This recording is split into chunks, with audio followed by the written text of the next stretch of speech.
Anybody that's joining us for the first time tonight, this is an ongoing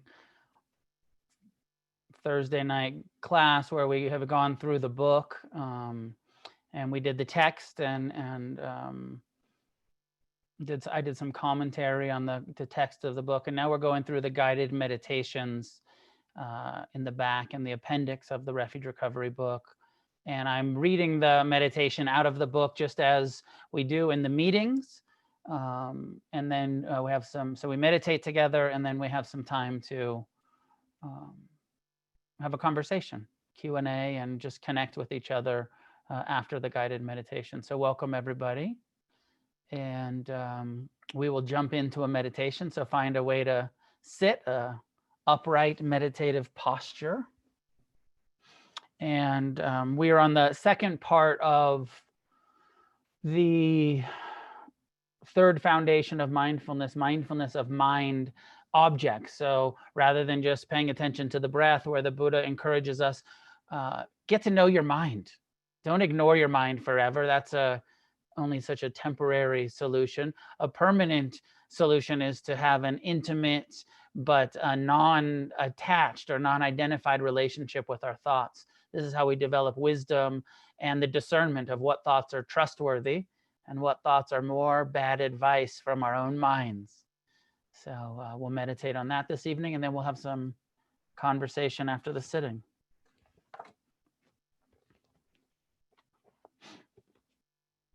This meditation is on page 245.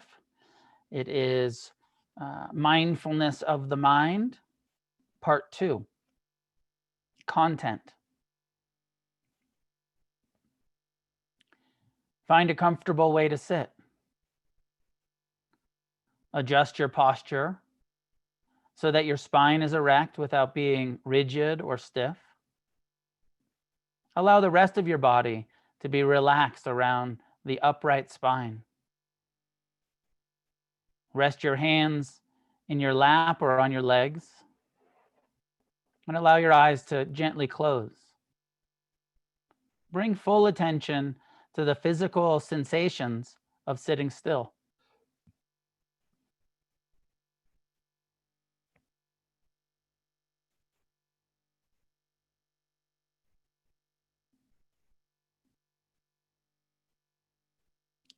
Allow your breathing to be natural. Bring attention to your head. Release any tension in the face. Soften the eyes and relax the jaw. Scanning the body slowly downward, relax the neck and shoulders, feeling the rise and fall of the chest and abdomen with each breath. Soften the belly with each exhalation.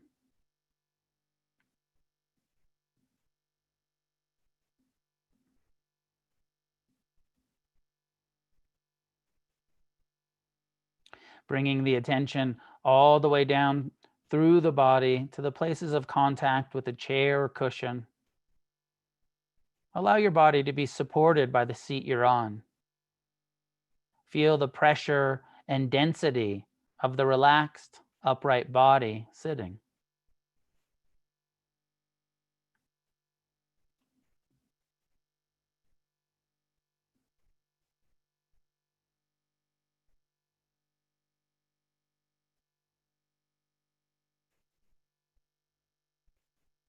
Bring your full attention to the present time experience. Acknowledge the full range of phenomena that are happening in the moment. Thinking is happening, hearing is happening, seeing, even with the eyes closed. Tasting, smelling, and physical and emotional sensations are all present.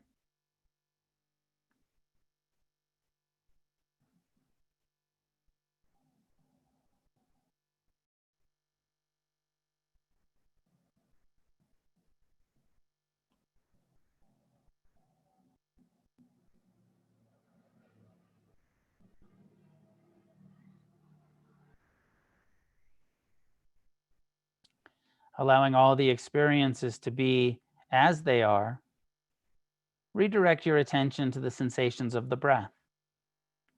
Let the other sense experiences fall to the background as you bring the awareness of breathing to the foreground.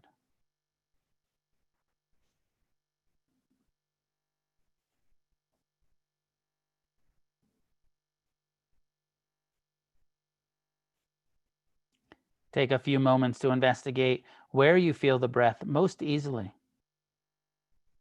Usually either at the base of the nostrils or in the rising and falling of the abdomen.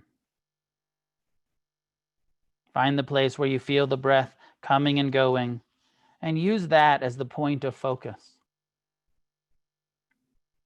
It is best to choose one place and stick with it. Don't jump back and forth between nose and belly. And it's not necessary to follow the breath in and out.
Having established some ability to sustain attention, you can now begin to investigate the feeling tone of each experience. Whether you're paying attention to the breath or sensations in the body, each experience has a feeling tone of pleasantness, unpleasantness, or neutrality.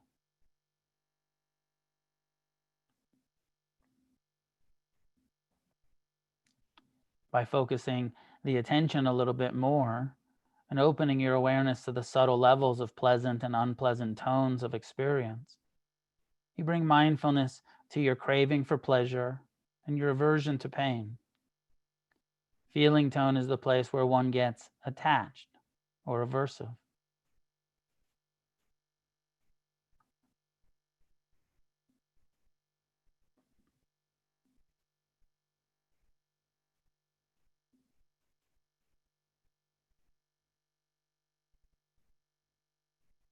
While sitting with the awareness focused on the body, refine the attention to the feeling tone of your experience.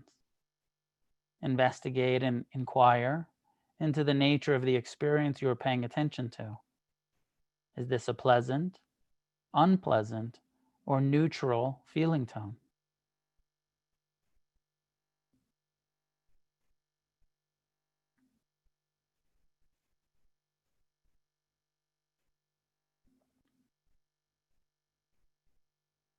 Having established awareness of the breath, body, and feeling tones of the present moment, after expanding the attention to the process of thinking mind and observing the arising and passing of thoughts,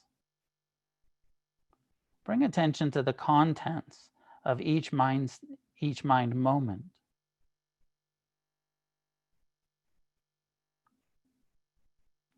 Know directly the truth of each thought. Be aware of each memory as a memory. And when a plan arises in the mind, know it as planning, perhaps noting past and future.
Be aware of the arising of all emotion.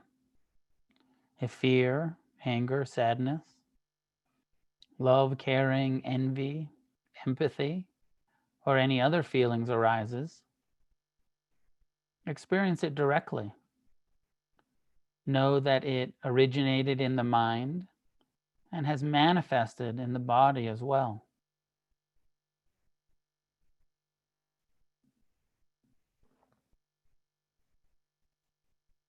You may see that fear is an underlying motivator for much of the contents of the mind.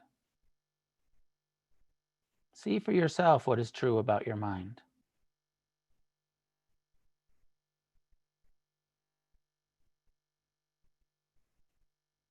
Know each experience as it is. Observe the tendency to avoid, suppress, ignore, or resist the unpleasant thoughts, and recognize that as aversion.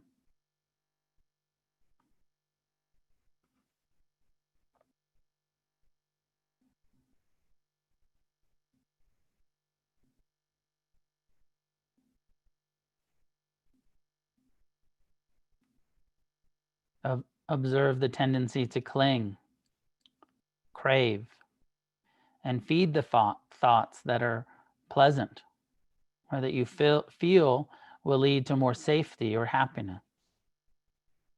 And know that experience as attachment.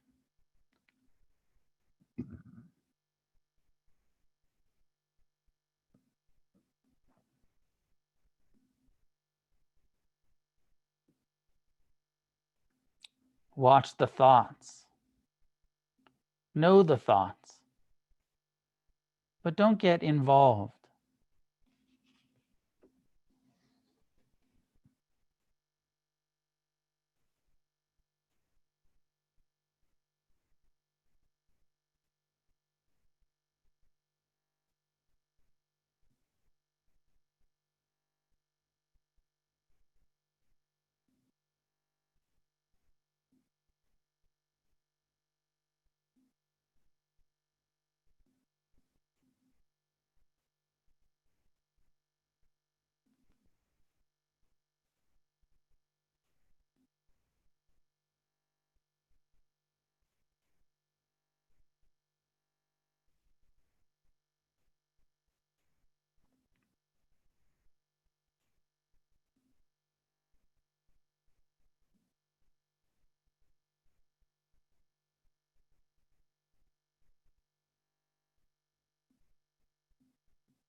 When you're ready, you can allow your eyes to be open, bringing to an end this formal meditation practice. And of course, there's always the encouragement to continue mindfulness rather than stopping because the formal meditation has ended. Continue to observe and know what kind of thoughts are rising through your mind. It's an interesting practice. One of my colleagues has a practice. He says, after you stop meditating, then think about what you just experienced in meditation. Reflect on it and see what's arising and what just passed through your mind. Sometimes it's all happening so quickly you can't quite catch it. But then in retrospect, you're like, oh, my mind had all of these plans and it had all these memories and all of these judgments and all of these fears and cravings and aversions and kind of reflecting back on, oh, that's just impermanent thoughts arising and passing through the mind that usually we take so personal, and we often suffer tremendously about what our mind is doing. Last week I read the section in the book about this perspective that not only are we breaking our addiction to substances and behaviors, process addictions, but that maybe more clearly what we're doing in recovery is we're breaking our addiction to our minds. And that most of us would easily, especially once you've started meditating for a little bit, admit, oh yeah, I'm totally strung out on thinking. I'm totally addicted. It's compulsive, it's obsessive, it's destructive, right? How destructive have our thoughts been? How much suffering have we experienced based on what is arising in our minds, and how we take it personal and how we obey the mind. So breaking the addiction to the mind is the first way that we do that in Buddhism and in Refuge Recovery is we learn to ignore the mind. First foundation of mindfulness, that first mindfulness of the breath and body. Ignore your mind, let it be in the background, break that compulsive, addictive tendency to float off into every thought that arises. Just let it be in the background. That's the first step towards liberation. But it's only the first step. That's not enough. And so this is where the Buddha says, now be mindful of your whole body and the feeling tones, what's pleasant, unpleasant, and neutral. And now break your addiction to the process and contents of your mind. Because it is possible, part of what mindfulness is, what human awareness is the ability to be aware of what's arising and passing physically, emotionally, mentally. And so this third foundation, as we try to do it here, of observe the mind, thoughts of the future, of the past.